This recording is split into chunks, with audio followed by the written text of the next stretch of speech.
어떤 사람이 길을 가다가 맨홀 아시죠? 예, 맨홀 뚜껑이 열린 것을 못 보고 그만 맨홀 속에 빠졌습니다. 그래서 아주 깊었어요. 맨홀 속에 빠지면 어떻게 해요? 위에다 대고 사람 살려요 하고 소리를 질렀습니다. 근데 어떤 지나가는 사람이 그 맨홀에서 무슨 소리가 들리는 거예요. 그래가지고 뭐라고요? 하고 물어봤어요. 밑에서 사람 살려요 하고 또 소리 질렀습니다. 또 위에서 뭐라고요? 하고 또 물어봤어요. 10번째 사람 살리란 말이에요 하고 했는데도 위에서는 뭐라고요? 하고 또 물어봤어요. 그래서 20번, 30번 계속 사람 살리란 말이에요 하고 외쳤습니다. 그래도 위에서는 잘 안 들렸나 봐요. 뭐라고요? 하고 물어봤어요. 한참 있다가 31번째 그냥 가 이 새끼야.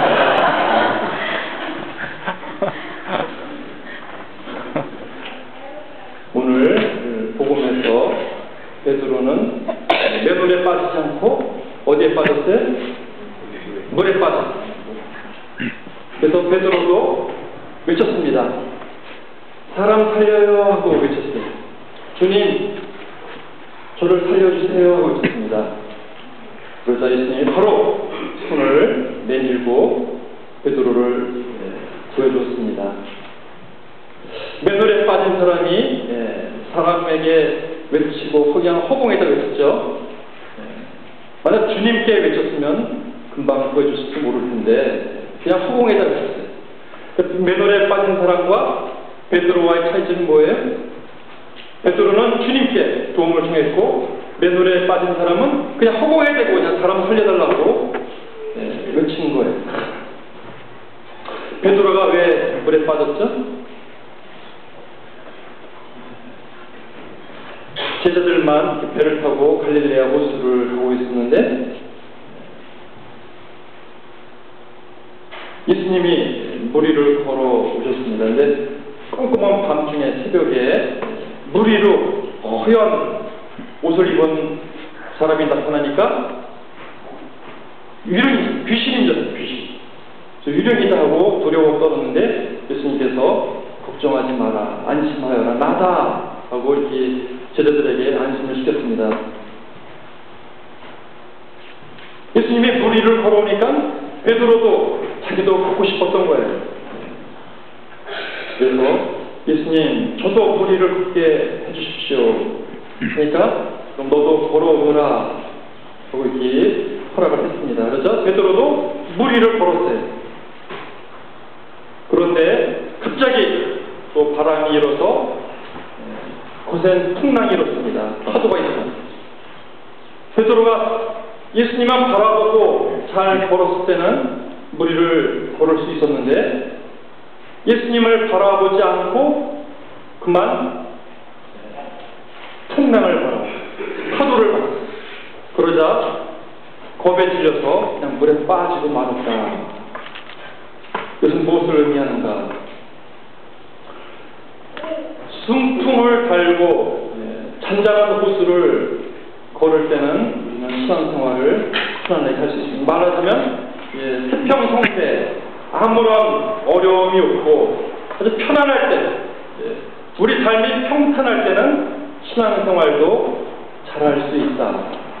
말하자면 부부관계도 완만하고 남편도 돈을 잘 벌어오고 경제적인 어려움도 없고 자녀들도 부모님께 잘 순종하고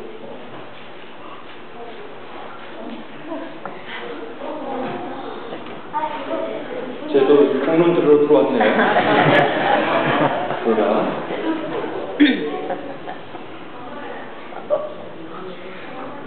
아무튼 그만 앉아서 강론을 집에 날아다니는지 모르겠어요. 태평성대 때는 신앙생활을 잘 합니다. 이 신자들과의 관계도 완만하고 그래서 열심히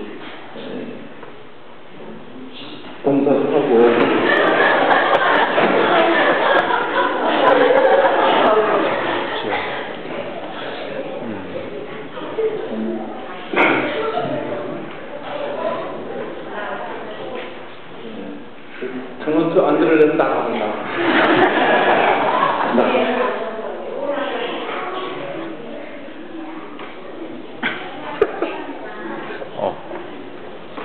이해 때문에 통화하지.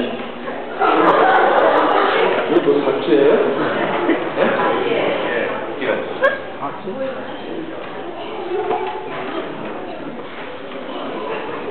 천사가 나타난다. 네, 거의 한 20년 신부 생활을 하면 처음 겪었습니다.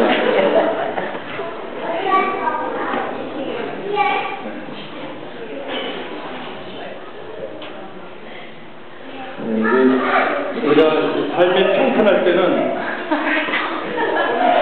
도저히 공헌을 못하겠네.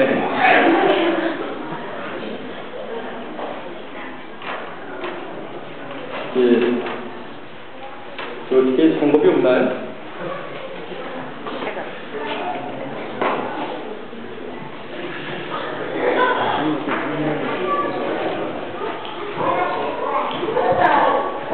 문 닫아.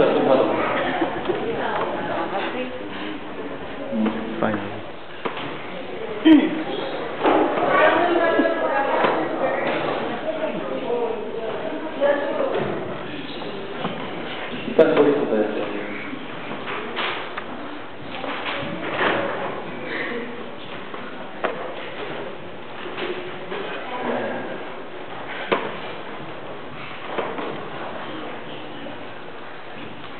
박쥐가 강론을 들으러 왔다가 재미없어서 나간 것 같습니다.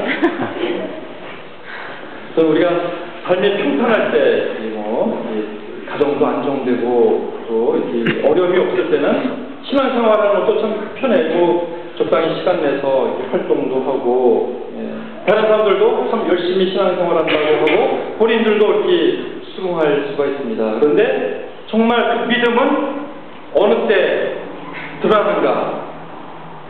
역풍을 만났을 때 그 믿음이 드러납니다. 평탄할 때는 몰라요. 그런데 가정에 풍파가 일어났을 때 남편이 실직을 하거나 더 이상 수입이 없어서 또 가진 재산마저도 다 잃고 거리에 나서거나 또 자녀들이 가출을 하거나 또 장애 아이가 태어나거나 아니면 자녀가 장애인이 되거나 가족 중에 누구 큰 병을 앓거나 그런 어려움이 닥칠 때 그 사람의 믿음이 진실한 믿음인지 아닌지 드러납니다. 어떤 사람들은 그런 모진 풍파를 만나면 하나님을 원망하고 더 이상 신앙생활을 안 하는 사람들이 있어요. 냉담을 하고 또 어떤 사람은 점쟁이를 찾아가고 또 어떤 사람은 또 잡신을 숭배하고 하나님에 대한 믿음이 사라지는 경우가 많이 있습니다. 모진 풍파를 겪어내고 믿음을 지키기란 쉽지 않아요. 구약 성서에 보면 욥이 그랬죠. 욥. 큰 병을 앓고 모든 가축이 죽어가고 집안에 큰 우환이 일어났는데도 욥은 믿음을 지켰습니다. 순교 성인들도 마찬가지죠. 가족 중에 붙잡혀서 다만 하나님을 믿는다는 이유 때문에 가족이 사형을 당하고 본인도 죽어가면서도 믿음을 지키는 그러한 믿음이야말로 정말 영웅적인 믿음이고 참 신앙입니다. 근데 우리는 작은 풍파만 일어났어도 믿음을 잃어버려요. 왜 그럴까요? 베드로가 예수님을 바라보고 할 때는 물에 빠지지 않았습니다. 그런데 예수님을 바라보지 않고 세상 풍파를 봤을 때, 파도를 바라봤을 때 물에 빠졌어요. 우리가 어떤 고난 중에서라도 예수님을 바라보는 눈을 잃지 말아야 한다는 것을 우리가 복음을 통해서 배울 수가 있습니다. 예수님을 바라보고 주님만을 바라보고 할 때는 어떤 풍파를 만났어도 이겨낼 수 있습니다. 어차피 우리 삶은 평탄하지 않아요. 우리가 천국에 살고 있지 않습니다. 세상 풍파에 살고 있어요. 늘 승풍만 있는 것이 아닙니다. 역풍을 만날 때도 많아요. 그렇지만 그럴 때마다 주님의 시선을 떼서는 안 되고, 우리가 지금 당하고 있는 어려움, 고통, 세상 풍파를 바라보았을 때 믿음을 잃고 거기만 빠져들고 주님 외에 다른 곳에 매달릴 수가 있습니다. 그렇지만 주님만을 바라보고 베드로가 주님께 도움을 청했을 때 주님은 바로 와서 우리를 구해준다는 그런 믿음을 갖고 어떤 어려움이 있어도 주님에 대한 시선을 떼서는 안 되고 주님만을 향해서 도움을 청하고 우리 신앙을 잃지 않아야겠다는 그런 강한 믿음을 갖고 살아야 하겠습니다. 잠시 묵상합시다.